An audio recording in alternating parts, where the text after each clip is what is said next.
Hi friends, my name is King and welcome to Kingdom Book Talk.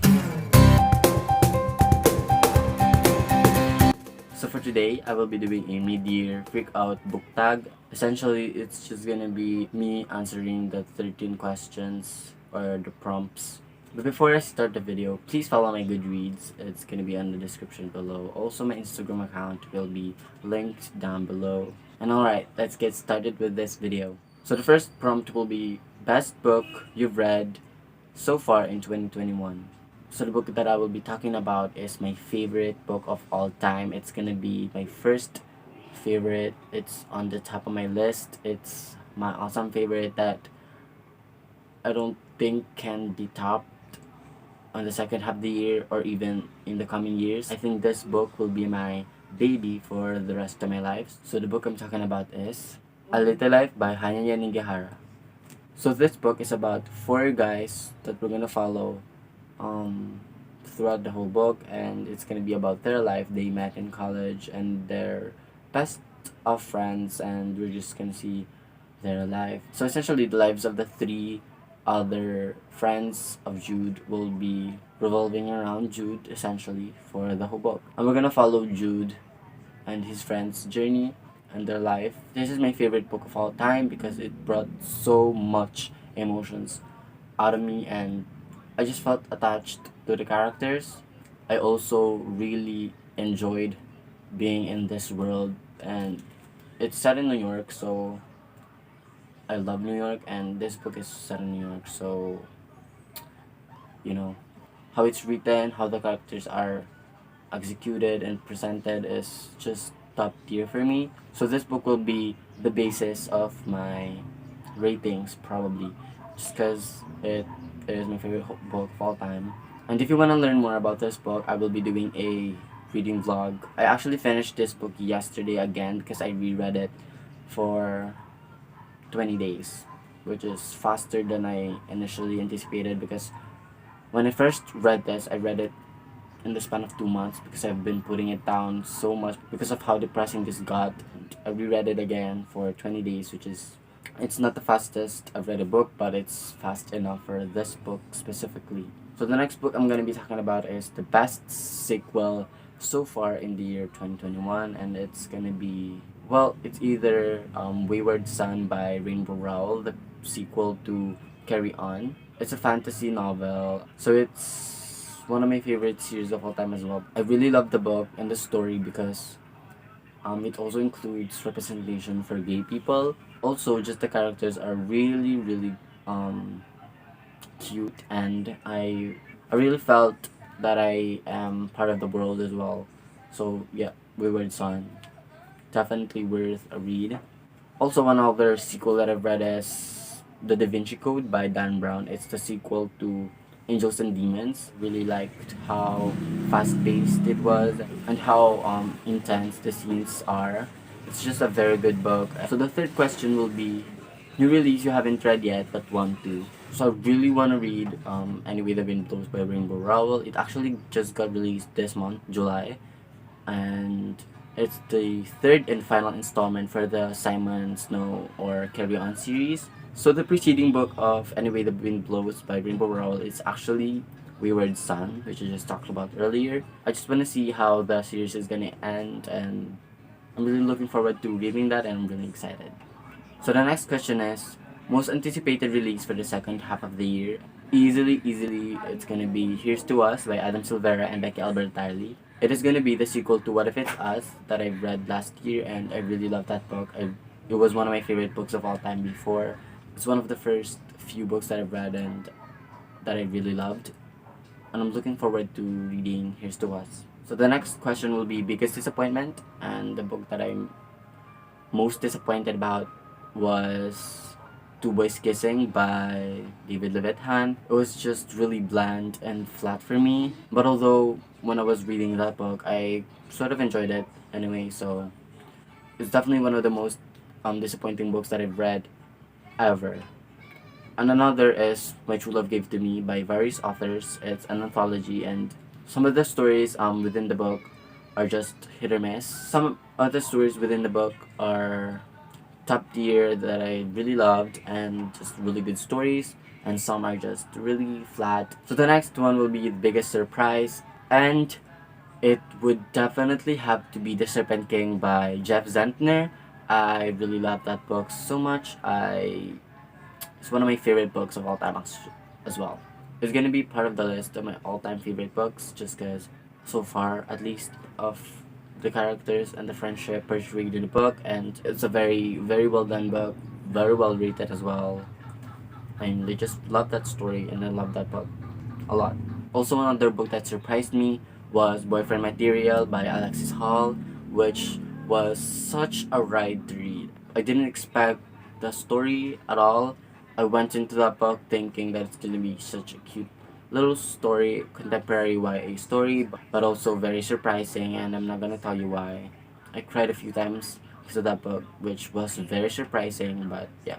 I gave that book a 5 stars as well because it felt right, and yeah, I just enjoyed it so much and enjoyed myself while reading that book. The seventh question is fave new author. It can be a debut author or an author that is new to me. I don't know who to put in this prompt, so I just put Adam Silvera because I really loved the books that I've read so far from him, and I'm looking forward to reading more of him. And I really like his storytelling and just his stories and concepts in general. So yeah. Another is of course Hanya Yunagihara for A Little Life, and I really wanna read her debut novel, which is The People in the Trees. Yeah, just looking for the perfect time to read that, and I think she'll be releasing a new novel in the next year, I think in 2022, so I'm looking forward to that. Also, just Tanya's writing is beautiful to me, at least for A Little Life, because that's the only book I've read so far from her. But yeah, her writing is exquisite, and I think her writing influenced my writing as well, which is definitely one of the things that I'm looking for in an author. So the eighth prompt is newest fictional crush, and it definitely will be Willem Ragnarsson from A Little Life. He just has everything that I am looking for a partner. He's very kind, sweet, and generous. He's very nice, very loving, and yeah, his character in A Little Life was one of the best written fictional characters, and it's just I can talk on end about Willem, and I would not regret any second of it. But yeah, Willem Ragnarsson. And also, I really liked Oliver Blackwood, I think, from Boyfriend Material. He's just a boyfriend material, so yeah. So the ninth question is newest favorite character.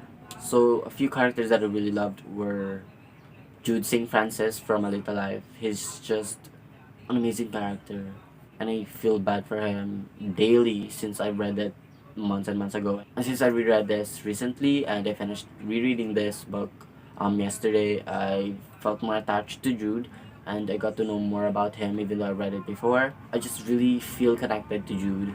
So yeah, it's one of my favorite characters of all time.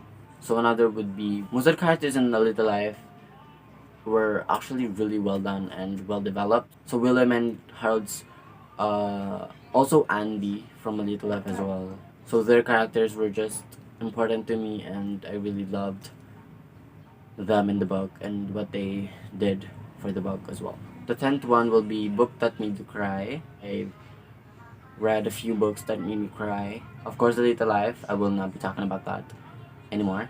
But yeah, A Little Life. It's just the most depressing book I've read, and probably the most depressing book that I'll ever read. Another is The Serpent King by Jeff Zentner. Surprisingly, I didn't expect to cry, but I did, and I did not regret a single tear. The next will be Debut at the End by Adam Silvera, which is somewhat unsurprising just because it felt like a book that I would cry about, and I did. So yeah, I'm not surprised about that.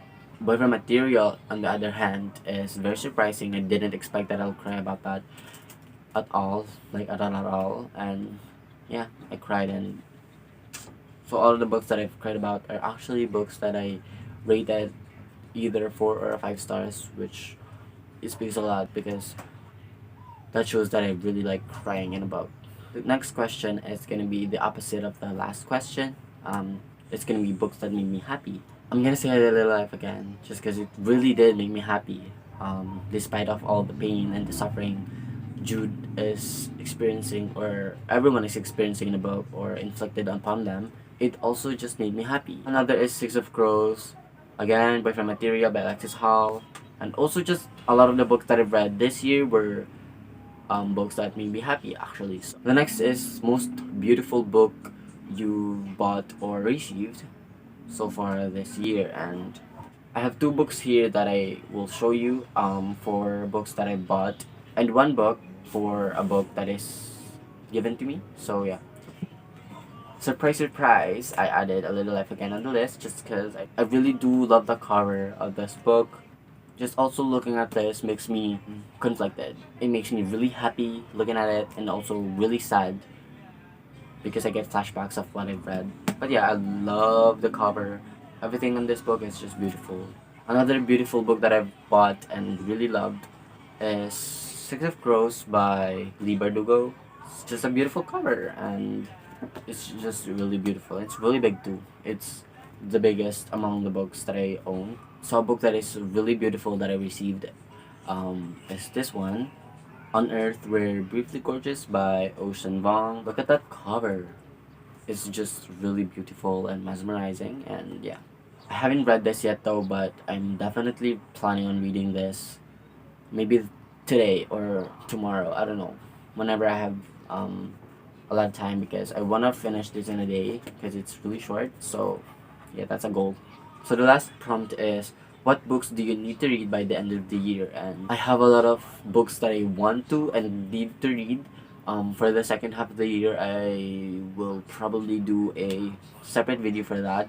But yeah, included in the list is On Earth We're Briefly Gorgeous, and also these two books, Second Chance Summer by Morgan Matson, and the sequel to And I Darken, which is Now I Rise by Kristen White. So I'm really excited about these three books. I'm really excited on reading this, and also this. So that is it. I hope you enjoyed my little video, and I really did have fun talking about the books that I talked about. I really enjoyed this process, this video. I've been putting this video off for 2 weeks now, maybe more. I really did want to do this video back in June, but I wasn't able to, sadly, so I did it now, July 12th. It's a little bit late, but it's better late than never. I also did a reading vlog for A Little Life for my reread, so please do wait for that. I'm actually currently editing that vlog. I just finished it yesterday, so I'm still kind of in the editing process. But that's all for today, guys. I hope you enjoyed your time in Kingdom Book Talks. So I think I'll just see you in the next video. Bye, guys.